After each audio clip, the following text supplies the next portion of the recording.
दूध चांगलं तापून झालेलं आहे आणि मस्त आता इकडं चहासुद्धा ठेवला आहे सकाळच्या पारी. तर म्हणलं चला चहा पाणी थोडंसं करूया. थोडाच चहा ठेवलेला आहे 2 कप.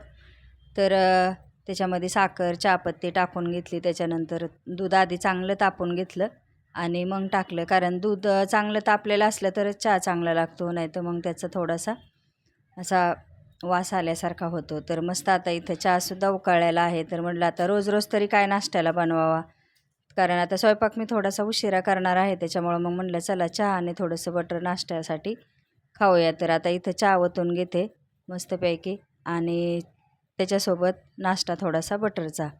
तर कधी बिस्किट कधी बटर असं कधीतरी, नेहमी नसतं आहे. आणि जर चपाती वगैरे झालेली असली तर चपाती किंवा चहा असं पण नाश्ता असतो आमचा कधी कधी.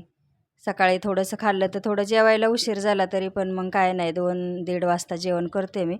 आणि कधी-कधी लवकरसुद्धा करते, कारण टायमिंग नसतो जेवणाचा. कधी भूक लागली तर लवकर, नाश्ता वगैरे नसला तर मग लवकर, आणि नाश्ता जर केलेला नसला तर मग लवकर, आणि नाश्ता जर केला असेल तर उशिरा मग. तर चला मस्त पालकची भाजी बनवूया. तर आज पालक पनीर बनवायचं आहे. नमस्कार मैत्रिणींनो, शुभ सकाळ सगळ्यांना. आता सकाळचे जवळजवळ 10 वाजत आले. तर सकाळचं थोडंसं कामावरून घेतलं मी, भांडे वगैरे होते ते घासून घेतले.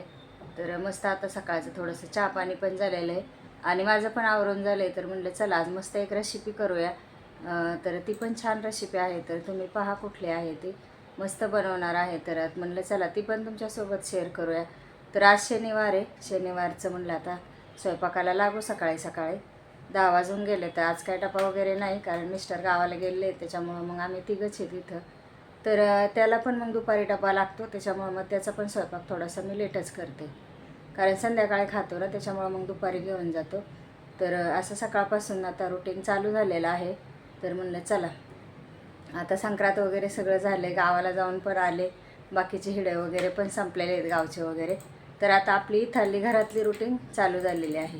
तर घरामध्ये आता हेच काय करते, काय बनवते, कुठली रेसिपी बनवते, तेच आता मी टाकणार आहे. तर चला मग राहा व्हिडिओमध्ये आणि पूर्ण व्हिडिओ पण पाहत जा.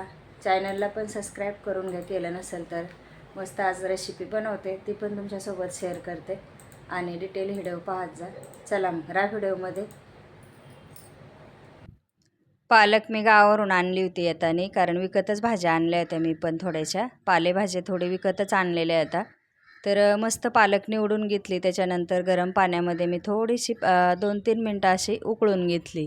तर पालक पनीर करायचं म्हटल्याच्यानंतर पालक थोडीशी उकळून घ्यायची आणि एकदम थंड पाण्यामध्ये ठेवायची थोडा वेळ, म्हणजे पालकच्या भाजीचा कलर पण खूप फ्रेश राहतो. तर आता इथं मी पालकची प्युरी करून घेतली, त्याला दही पण घेतलेलं आहे, थोडंसं मटर पण घेतलं आहे टाकायला. तर छानपैकी थोडासा कांदा, त्याच्यानंतर जिरे, आणि जी पालकची भाजी मी वाटली ना मिक्सरच्या भांड्यामध्ये, तर तीसुद्धा त्याच्यामध्ये मी लसूण आणि जिरे थोडेसे टाकले होते. थोडंसं मीठ पण टाकलं होतं. तर मिरची 2-3 मिरच्या. तर आता वाटाणे म्हणलं चला मग थोडेसे उकडून घेतले आणि नंतर आता कांदा परतून झाल्याच्यानंतर त्याच्यामध्ये टाकून घेते. तर मस्त असा वाटाणासुद्धा परतून घेते, आणि वाटाणा, पालक आणि पनीर. तर असं आहे आज आपलं पालक पनीर. तर मस्त मसाले टाकून घेतलेत घरातले, धना पावडर आणि गरम मसाला घरगुती, जे मी रोज स्वयंपाकामध्ये वापरते तो मसाला. तर पनीर मसाला वगैरे काय मी आणला नाही विकतचा, असा जो नेहमीचा असतो तेच टाकून घेतलं, चांगलं परतीलं. आणि त्याच्यानंतर जी पालकची भाजी थोडीशी मी उकडून घेतली होती ती मिक्सरला बारीक फिरून घेतली, आणि त्याच्यानंतर आता इथं मसाल्यामध्ये परतून घेते. तर छानपैकी त्याचा आहे ना कलर हा असा राहतो, कारण फक्त थंड पाण्यामध्ये ठेवायची उकडल्याच्यानंतर, आणि नंतर मिक्सरला बारीक फिरून घ्यायची. तर बारीक फिरताना त्याच्यामध्ये थोडासा लसूण, त्याच्यानंतर 2-3 मिरच्या आणि थोडेसे जिरे पण टाकले होते, मस्त बारीक करून घेतले. आणि आता 2 ते 3 चमचे मी दही टाकून घेतले. जर दही टाकलं ना पालक पनीरमध्ये तर खूप टेस्ट चांगली येते त्याची. पण जास्त आंबट दही नाही आहे, थोडं मिडियमच आहे, त्याच्यामुळे मी थोडंसं जास्त टाकलं. तर आता इथं मी पालक जी आहे ना चांगलं परतून घेते, आणि हे पनीर थोडंसं आहे ना जरा माझ्याकडनं जास्त परतलं तर ते थोडंसं तुकडे झाले त्याचे. मग मी काय केलं, परत पनीर घेतलं काढून, आणि न परतताच टाकणार आहे आता याच्यामध्ये, कारण कधी कधी पनीर आहे ना फ्राय करून घेते, पण ते पहिलं मी फ्राय केलं तर त्याचा असा थोडासा चुरा झाला. तर मग चला मग आता दुसरं फ्रेश आणि ताजं पनीर आपण टाकून घेऊया. तर याला काय मी परतीलं नाही किंवा तळून पण घेतलं नाही, असंच कच्चं टाकलेलं आहे. फक्त आता याची एक वाफ काढायची. आपली पालक पनीरची भाजी आता तयार झालेली आहे. चवीनुसार मीठ टाकायचं आणि फक्त मसाले टाकून घेतले थोडेसे. तर छानसारखी अशी हॉटेलसारखीच भाजी बनवली आणि खायला पण खूप टेस्टी झाली होती. त्याच्यासोबत मी चपाती पण बनवलेली आहे. तर म्हणलं चला आज पालक पनीर, म्हणजे मी असे भरपूर दिवसाच्या नंतर हे पालक पनीर बनवलेलं आहे. तर मस्त आपल्या इथं चपातीसोबत पालक पनीर, त्याच्यामध्ये मटर बनवलं आहे.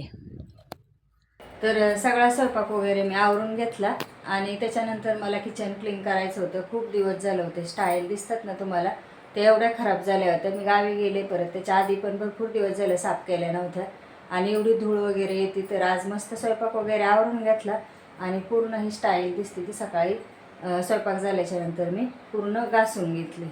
तर एकदम क्लीन केली, कारण घाण झाल्यावर पण चांगलं वाटत नाही, तेलकट हे सगळं जाऊन बसतं.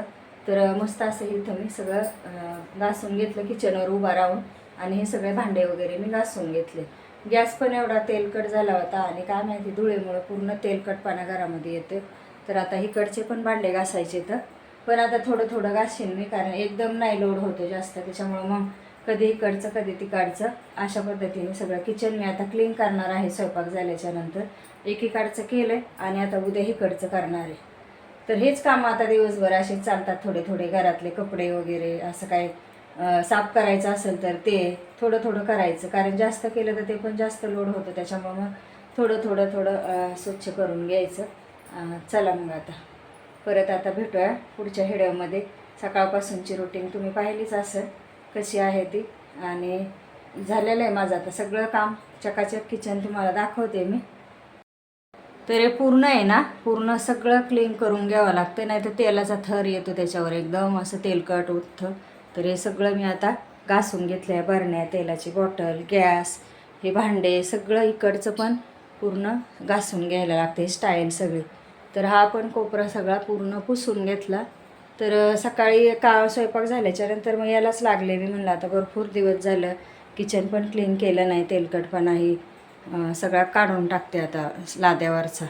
तर ह्या लाद्यावर काय होतं, पूर्ण तेलाची फोडणी दिली का ह्याच्यावर जाऊन बसतं. इकडच्या साईडला खिडकी नाही आणि खिडकी इकडच्या साईडला आहे. किचनच्या गॅसच्या वरती खिडकी नाही, त्याच्यामुळे पूर्ण इथं तेलकटाचा थर जाऊन बसतो. तर ते मग आता भरपूर दिवस झाल्यामुळं ते पण क्लीन करून घेतले. स्वयंपाक पण झाला सगळा आणि मस्त आता भांडे वगैरे घासून झाले. तर असं होतं थोडंसं रुटीन सकाळपासून ते दुपारपर्यंत.